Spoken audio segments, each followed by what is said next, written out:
오늘 주신 하나님 말씀 받들도록 하겠습니다. 신약 성경 예배소서 5장 8절로 14절의 말씀이 되겠습니다. 신약 성경 315쪽에 있습니다. 예배소서 5장 8절로 14절입니다. 너희가 전에는 어둠이더니 이제는 주 안에서 빛이라. 빛의 자녀들처럼 행하라. 빛의 열매는 모든 착함과 의로움과 진실함에 있느니라. 주를 기쁘시게 할 것이 무엇인가 시험하여 보라. 너희는 열매 없는 어두움의 일에 참여하지 말고 도리어 책망하라. 그들이 은밀히 행하는 것들은 말하기도 부끄러운 것들이라. 그러나 책망을 받는 모든 것은 빛으로 말미암아 드러나나니 드러나는 것마다 빛이니라. 그러므로 이르시기를 잠자는 자여 깨어서 죽은 자들 가운데서 일어나라. 그리스도께서 너희에게 비추시리라 하셨느니라. 아멘. 오늘 주신 하나님의 말씀은 빛의 자녀들처럼 행하라는 말씀입니다. 우리가 예배 소설을 읽어가다 보면 우리가 어떻게 하나님의 자녀가 되었는지, 우리가 하나님의 자녀가 되기 전에 우리의 과거는 어떠한 삶이었는지, 그러한 삶에서 어떻게 우리는 하나님의 거룩한 자녀로 자리매김이 되어 천국의 소망을 두고 사는지 라고 하는 것을 전반부에 말씀하면서, 그렇게 해서 하나님의 자녀가 됐으니 이제는 하나 되어 하나님의 거룩한 뜻을 이루기 위해 하나님의 백성으로 살아가라고 하는 말씀이 예배소서의 주제로 보시면 됩니다. 그래서 예배소서 1장 3절로 말씀을 보면 우리가 하나님의 창세전에 선택하심을 통하여 그 선택 역시 우리의 요청이나 우리의 요구나 우리의 의로움이 가미된 것이 아니라 하나님의 기쁘신 뜻대로, 나와는 아무 상관됨이 없이 그냥 하나님이 나를 이쁘게 보시고 나를 사랑스럽게 보셔서 지명하여 불러 거듭나게 하시고 예수 그리스도를 믿음으로 소유하게 하시고 우리를 자녀 삼으셔서 천국 백성으로 살게 해주셨는데, 그 목적은 그 은혜의 영광을 찬송하게 하려 하기 위함이라는 말씀으로 시작을 하십니다. 그러면서 예배소서 2장을 가면 우리는 과거 죄와 허물로 죽었던 자들이고 공중의 권세 잡은 자들을 따라 살았고 세상 풍조를 따라 살았고 하나님을 거부하며 등지고 살았던 우리인데, 긍휼이 풍성하신 하나님께서 이 땅에 예수 그리스도를 보내주시고 그 예수님을 통하여 우리의 죄사함과 구속의 은총을 베풀어 믿음으로 의롭다함을 얻게 해주셨다. 그래서 우리가 믿음으로 구원을 받았는데 그 믿음 역시 하나님께서 우리를 사랑하셔서 우리에게 주신 선물이라, 이렇게 말씀하십니다. 그리고 이어서 하나님의 초지일관 우리에게 요구하시는 것은 그때나 지금이나 오늘 우리가 믿음으로 살아야 될 이 삶의 여정에서 하나님의 요구는 다른 데 있지 않습니다. 내가 이렇게 너의 과거도 묻지 않고 어떤 조건도 따지지 않고 그냥 내가 기뻐서 내가 사랑해서 너희를 내 자녀로 갖다 놨으니 이제부터는 철저하게 하나님의 자녀로 살아달라. 오늘도 주신 말씀 5장 8절에 보면 너희가 전에는 어둠이더니, 전에는 하나님도 모르고 천국도 모르고 지옥된 백성으로 세상을 따라 살더니, 이 말이거든요. 이제는 주 안에서 빛이라. 이제는 예수 그리스도를 통하여 영생을 얻은 하나님의 자녀들이라, 이 말입니다. 그리고 주시는 말씀이, 따라합시다. 빛의 자녀들처럼 행하라. 여기 빛의 자녀들처럼 행하라는 말씀은 다른 말로 직역하면 하나님의 자녀로 살아가라. 너희가 과거에는 공중의 권세 잡은 자들을 따라 하나님을 등지고 지옥을 향해 가던 너희들을 하나님께서 긍휼과 사랑으로 불러 천국을 소망 두고 하나님의 백성으로 살게 했으니 이제부터는 누가 뭐라 그래도 너희들은 하나님의 자녀로서의 삶을 살아가라. 이것이 바로 오늘 본문의 말씀의 제목이고 내용이며 오늘을 사는 우리들에게 주어진 의무요 과제라는 것입니다. 항상 여러분들에게 시간이 있을 때마다 말씀을 드립니다마는 우리는 이제 구원을 받기 위해서 예수를 믿는 것이 아니라 이미 하나님께서 우리를 구원해 주신 그 은혜를 받은 자로서 구원받은 자로서의 삶을 사는 것인데 구원받은 자로서의 삶은 무엇인가? 그거는 하나님의 백성으로 살아가는 것이다. 하나님의 자녀로서의 삶을 살아가는 것이다. 그것이 하나님의 영광을 위해서 그 땅에 하나님의 아름다움을 건설하고 하나님의 이름을 거룩하게 드러내며 하나님의 뜻을 성취해가는 삶이 곧 하나님의 자녀라는 삶은 우리가 꼭 기억하고 오늘도 믿음의 길을 가셔야 할 줄로 믿습니다.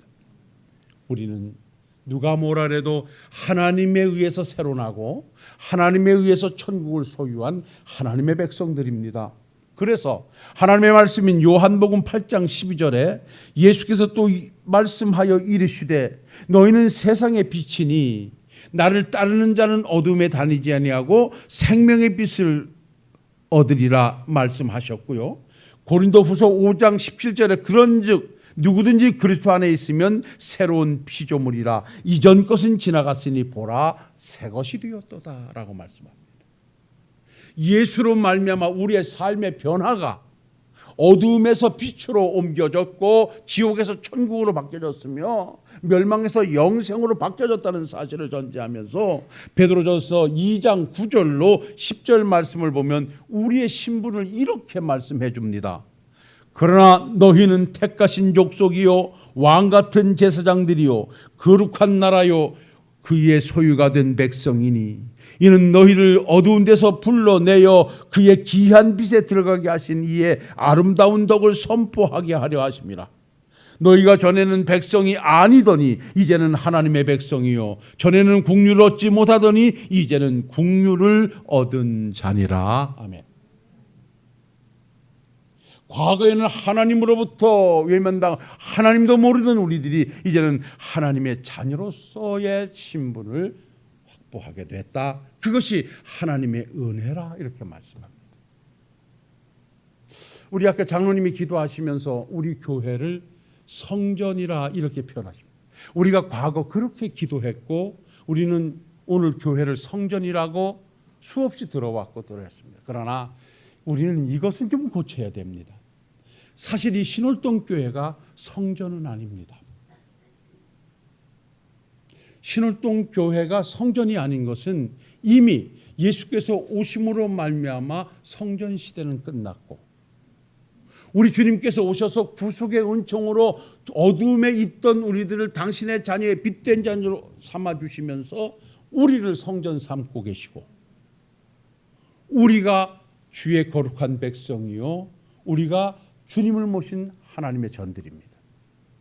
그래서 바로 우리 신월동 교회는 바로 이렇게 하나님으로부터 구속의 은총을 입은 하나님의 거룩한 백성들 되어진 자들이 모여 하나님께 예배하는 예배당인 것입니다. 그래서 정확한 명칭은 신월동 교회 예배당이다. 그러니까 하나님을 아버지로 믿는 주의 권속들이 모여서 공교회를 이루는데 그 신월동이란 지역에다가 교회를 세우고 명명하여 바로 신월동 교회라 하고 이 공교회된 신월동 교회가 모여서 예배하는 곳이 바로 하나님의 교회인 거로 바로 우리 교회는 신월동 교회 예배당이 되는 것입니다. 바로 우리가 교회이기 때문에 그렇습니다. 우리가 주의 성전이기 때문에 그렇습니다. 성경은 말씀합니다. 내 안에 주님이 거하시기 때문에 우리는 주님을 모신 마음의 성전을 만들고 살아가는 자들입니다. 그래서 우리는 오늘도 하나님의 백성으로 초주일간 믿음의 길을 가야 하는 것은 우리가 거부할 수 없는 우리에게 주어진 의무이고 과제입니다. 이렇게 우리의 과거의 삶을 하나님이 청산해 주시고 하나님의 자녀로 자리매김해 주시면서 우리에게 부탁하시는 것은 이미 우리가 지난 시간에 말씀을 함께 나누었습니다마는 로마서 12장 1절로 2절에 보면 이렇게 말씀합니다. 그러므로 형제들아, 너희들이 이렇게 하나님의 자녀가 됐으니 이 말입니다. 그러므로 형제들아, 내가 하나님의 모든 자비하심으로 너희를 권하노니 너희 몸을 하나님이 기뻐하시는 거룩한 산 제물로 드리라. 이는 너희가 드릴 영적 예배니라.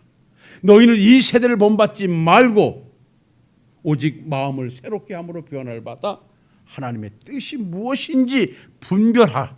그러니까 하나님의 선하시고 기뻐하시고 온전한 뜻이 무엇인지 분별하여 그 삶을 살아가라고 요구하고 계심이 로마서 12장 1절로 2절에 주시는 말씀입니다. 그래서 성경 곳곳에서 우리를 자녀 삼으시고 우리에게 주시는 초지일관 말씀은 뭐냐? 이제는 하나님의 자녀가 됐으니 하나님의 자녀로 살아라. 오늘도 예배를 드리는 것이 무엇입니까? 하나님의 자녀로서의 삶입니다. 우리가 기도하고 섬기고 하나님의 일에 동참하는 것이 무엇입니까? 바로 하나님의 백성으로서 살아가는 것입니다. 그러면 오늘 본문 말씀에서 주는 하나님의 백성된 자들의 삶은 무엇인가? 즉 빛된 자녀들의 삶은 무엇인가? 그것은 다른 데 있지 않습니다. 빛의 열매를 맺어 살아가는 것입니다. 오늘 주신 말씀을 한번 보실까요? 예배소서 5장 9절에 보면 빛의 열매는 모든 착함과 의로움과 진실함에 있느니라 이렇게 말씀합니다. 여기서 빛된 자로서의 삶에 있어서 착함과 의로움과 진실함에 있다는 것, 이것은 하나님의 자녀되어 살아가는 자들이 그 삶의 현장에서 입증해 보여야 하는 삶의 모습들입니다. 내가 하나님의 자녀가 됐는가? 내가 천국을 소유한 하나님의 백성인가? 내가 어둠에 있다가 빛된 하나님의 백성들인가? 그렇다면 내 삶의 현장에서 나로 말미암아 나타나고 드러나야 될 것은 뭐냐? 착함과 의로움과 진실함이 있어야 된다는 겁니다. 사랑하는 성도 여러분, 여기 착함과 의로움과 진실함은요, 그리스도인의 품격입니다. 예수를 믿는 사람들의 인격입니다. 적어도 내가 하나님을 모셨고 내가 천국을 소유한 자라고, 그래서 예수님을 나의 주님이라고 하나님을 나의 하나님이라고 공언하는 자들이라면 우리의 삶의 현장에서 보여져야 할 열매는 뭐냐? 착함이 있어야 된다는 것입니다.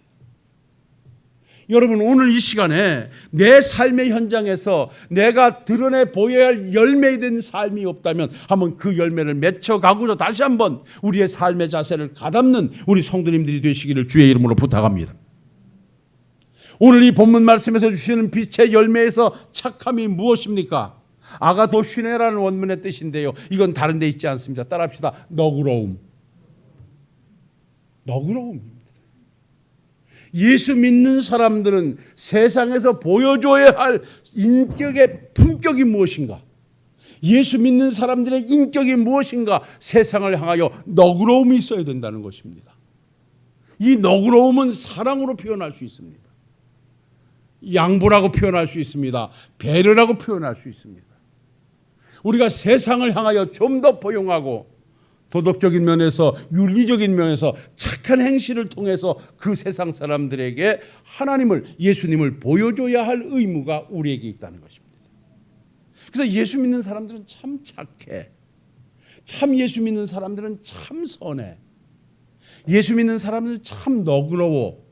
이 소리를 듣는 우리가 돼야만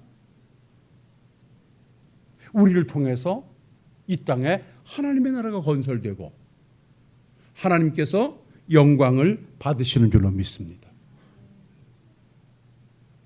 사실 한국 기독교는요, 오랜 시간 동안 성도님들을 교회 안에 모아놨습니다. 우리 한국 기독교만큼 교회 안에서의 거룩한 삶을 사는 나라가 없습니다. 세상에, 세계 어떤 나라도 우리 대한민국 교회만큼 교회를 중심으로 해서 모이기를 힘쓰고 이러는 교회들이 별로 없습니다. 그런데 반면 우리가 작은 것이 뭐냐면 교회 안에 모여있는 우리들의 모습이 세상으로 가서 반출되지 못한다는 것입니다. 그러니까 이 교회 안에서 교회 안에서 함께하고 찬양하고 나누고 하던 모든 아름다운 모습이 저 어둠의 세상에 가서도 그대로 드러나야만 우리들의 삶의 현장에 하나님의 빛을 보일 수 있고 하나님의 거룩함을 드러낼 수 있고 하나님의 영광을 나타낼 수 있는데 그것에 문제가 생긴다는 것입니다. 그래서 오늘 말씀합니다. 하나님의 자녀된 빛된 자녀들의 삶은 뭐냐? 착함이 있어야 된다. 너그러움이 있어야 된다. 세상에서 빡빡하게 세상 사람들과 함께 다투지 말고 양보하고 믿어주고 바라봐주는. 그래서 오리를 가자고 할 때 십리를 가고 오른뺨을 치는 자에게 왼뺨을 돌리다고 속옷을 달라고 하는 자에게 겉옷까지 주라고 하신 주님의 말씀은 다른 데 있지 않습니다. 그리스도인의 삶은 너그러움에서 보여줄 수 있는 것이다. 과연 사랑하는 성도 여러분들이요, 세상을 향하여 살아갈 때 여러분들의 삶을 세상 사람들은 어떻게 바라보실까요? 참 다르시다, 참 너그러우시다, 참 사랑이 많으시다 라는 말씀을 들을 수 있는 우리 성도님들이 되시기를 주님의 이름으로 축원합니다. 그리고 그 빛의 열매는 즉 하나님을 아버지로 영접한 천국 백성들의 삶의 또 다른 품격은 뭐냐? 의로움에 있다는 것입니다. 여러분, 의로움은 다른 말로 표현하지 않겠습니다. 믿음으로 살아야 된다는 것입니다. 우리가 하나님 앞에 의롭다 인정받을 수 있는 것은 믿음으로 사는 것 외에는 없습니다. 우리의 행실이, 우리의 어떠한 행위가 의롭다 인정받지 못합니다. 성경이 말씀하는 의로운 자는 어떠한 자냐? 오직 믿음으로 사는 자들입니다. 그래서 아브라함이 그 믿음으로 의롭다함을 얻었고 노아가 믿음으로 의롭다함을 얻었습니다. 오늘 살 때 내가 하나님의 백성으로서 어떻게 살아야 되는가? 여러분요, 믿음으로 사십시오. 믿음이 무엇입니까? 하나님께 모든 것을 맡겨드리고 확신하며 현재 보이지 않아도 내가 믿으니 하나님이 주실 것이라는 그 믿음을 가지고 바라보고 추구하며 그 길을 걸어가는 자, 하나님의 백성으로 아름다운 삶의 발걸음을 옮기는 자, 바로 이것이 의로운 자의 삶이요 믿음으로 사는 하나님의 백성의 삶인 줄로 믿습니다. 그런가 하면 여기 빛의 열매의 또 다른 한 가지는 진실함에 있다 했습니다. 여기 진실함이라는 말은 알레테이아라는 말인데요, 이거는 진리 그리스도 예수를 말씀합니다. 성령을 말씀합니다. 어떠한 자가 빛된 자녀의 삶인가? 예수님을 따라 하나님의 말씀을 따라 성령의 감동을 따라 살아가는 자들이 바로 빛된 하나님의 자녀들의 삶이라고 하는 것을 이 말씀에서 우리에게 보여주고 있습니다. 사랑하는 성도 여러분, 우리는 누가 뭐래도 거부할 수 없는 하나님의 은혜를 입어 내가 하나님의 영원한 나라의 일원이 돼서 오늘도 하나님을 아버지라 부르며 천국 백성을 스스로 자인하며 살아가는 하나님의 백성들입니다. 그렇다면 이제부터 내 삶의 현장에서 저 바깥 세상 사람들에게 내가 보여줘야 할 것은 착함입니다. 너그러움을 통해서 착한 행실을 보여줘서 그들을 감동시켜야 됩니다. 세상 사람들이 볼 때는 안 될 것 같아도 오직 하나님을 믿는 믿음을 가지고 믿음의 발걸음을 통해서 하나님의 기적의 현장을 만들어 가야 됩니다. 세상 사람들이 다 옳다 한다 할지라도 그 길이 하나님이 원하시는 길이 아니라면 오직 하나님의 말씀을 따라 예수님의 중심으로 성령의 감동을 따라 살아가는 삶이 되어질 때 우리의 삶은 빛된 자의 삶이요 하나님의 백성된 자들의 삶이 될 줄로 믿습니다. 우리 모두 그렇게 빛의 열매를 맺어 하나님의 백성으로서의 멋진 삶을, 멋진 행실을 하나님께는 영광이요 세상 사람들에게는 아름다움으로 보여주는 우리 성도님들이 되시기를 주의 이름으로 축원합니다. 그런가 하면 빛의 자녀된 천국 백성들의 삶은 어떤 삶이 되어야 되는가? 빛의 열매를 맺어 하나님을 기쁘시게 해드리는 삶이 되어야 됩니다. 내 삶을 보고 하나님이 얼마나 기뻐하실까? 여러분, 내 삶이 하나님을 기쁘시게 한다면 그 삶은 반드시 세상 사람들을 감동시킬 것입니다. 나의 일거수일투족을 하나님이 보시고 기뻐하신다면 세상 어떤 사람도 나를 보고 감동하지 않을 사람이 없습니다. 그래서 오늘 주신 말씀 예배소서 5장 10절에 이렇게 말씀합니다. 주를 기쁘시게 할 것이 무엇인가 시험하여 보라. 하나님의 자녀로 살아가는 우리들은 내가 어떻게 하면 오늘 하나님을 기쁘시게 할 수 있을까를 생각하고 그렇게 초점을 맞추고 살아가라고 하는 것이 오늘 주시는 말씀입니다. 그것은 위에서 말씀드린 대로 하나님을 기쁘시게 하는 것은 다른 데 있지 않습니다. 내 삶을 통해서 하나님께 영광을 돌리는 것입니다. 내 삶을 통해서 하나님의 영광을 나타내는 것입니다. 그래서 하나님은 말씀합니다. 마태복음 5장 16절에 이같이 너희 빛이 사람 앞에 비치게 하여 그들로 너희 착한 행실을 보고 하늘에 계신 아버지께 영광을 돌리게 하라. 우리의 착한 행실을 보고 저 세상 사람들이 하나님께 영광을 돌리게 하라. 여러분, 이것은 위의 말씀을 그대로 뒷받침해 주는 것입니다. 오늘의 말씀의 주제는 다른 데 있지 않습니다. 과연 내가 예수를 모신 자로서 천국을 소유한 자로서 세상에 어떠한 영향력을 미치고 있는가?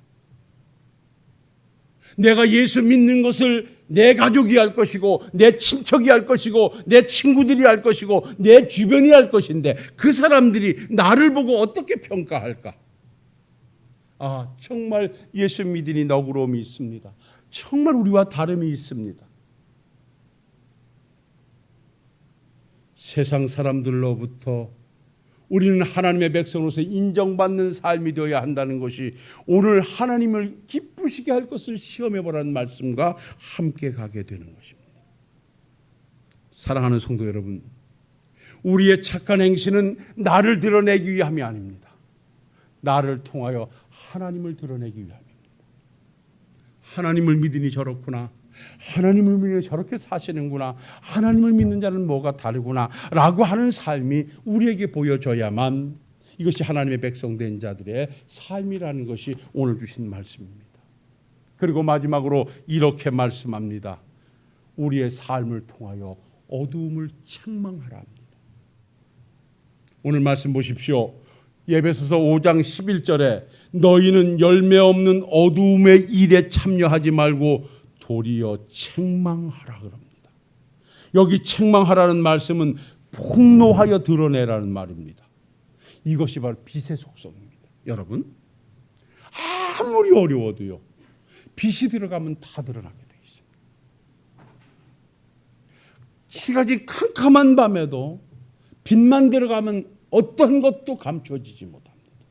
캄캄한 지하실도요, 빛만 들어가면 다 드러납니다. 어디가 어떤 곳에 무엇이 있는가 다 드러냅니다. 이게 빛의 속성입니다. 정말 하나님은 우리에게 무거운 과제를 주었습니다. 우리의 착한 행실을 통하여 하나님의 백성을 보여주는 삶을 넘어서 이제는 다른 사람들의 어두운 삶에 내가 빛된 삶을 비춰서 그들의 잘못을 드러내고 폭로해서 그들을 하나님의 백성으로 인도해 내라는 것입니다. 얼마나 무거운 과제입니까? 그런데 오늘의 현실은 어떻습니까? 세상의 잘못을 폭로하고 당신들의 잘못을 지적하고 그들의 잘못을 부끄럽게 해서 빛 대신 하나님께로 인도해야 할 하나님의 백성된 우리들이, 저를 포함해서 저 세상 사람들로부터 우리가 책망을 받고 있으니 이게 아픈 오늘의 현실이 아니냐 말입니다. 세상 사람들이 오늘 하나님을 믿는 우리를 향하여 뭐라고 말하고 있는가? 그냥 핍박 정도가 아니라 우리의 행실을, 오늘 기독인들이 보여주는 행실을 보고 과연 세상 사람들은 하나님을 보고 있을까?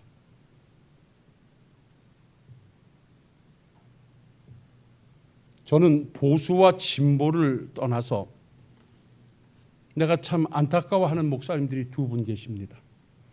저보다는 다 훌륭하십니다. 근데 난 그분들이 빨리 돌아가셨으면 좋겠습니다.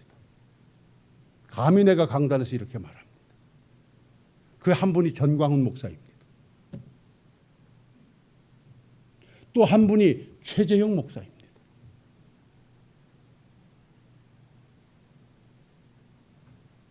전광훈 목사는 보수를 대표합니다.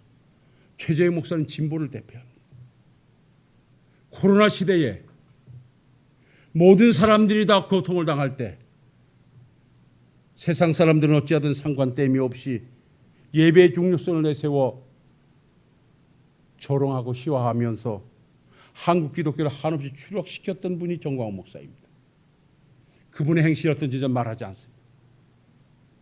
지금 대통령의 영부인인 그 디올백 사건을 드러내서 세상을 시끄럽게 하고 있는 사람이 최재형 목사입니다. 왜 목사님들이 이 일을 하셔야 됩니까? 다른 사람들이 해야 되는데, 다른 사람이 해도 되는데, 한쪽에서는 참 잘한 일이라고 손뼉치는 사람들이 있습니다. 한쪽에서는 그야말로 저게 목사냐고 책망하는 사람들이 있습니다. 과연 이러한 삶을 통하여 우리 크리스찬들이 어떻게 세상의 잘못을 폭로해낼 수 있습니까? 목사는 목사의 일을 하면 됩니다. 그거는 세상 정치하는 사람들이 할 일입니다.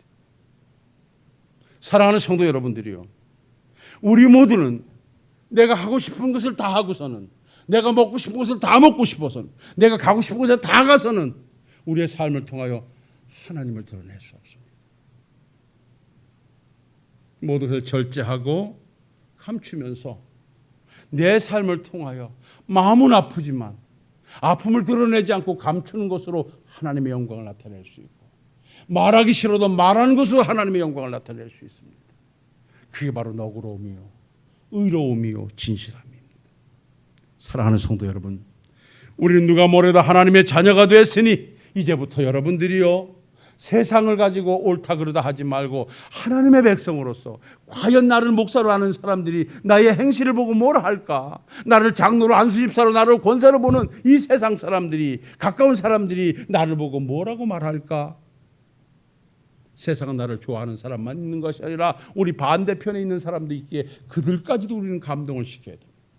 그러기 위해서는 하나님의 자녀는 멋진 삶으로, 아름다운 삶으로 이 땅에 하나님의 백성임을 입증해 가시는 우리 성도님들이 되시기를 주님의 이름으로 축원합니다. 축원합니다.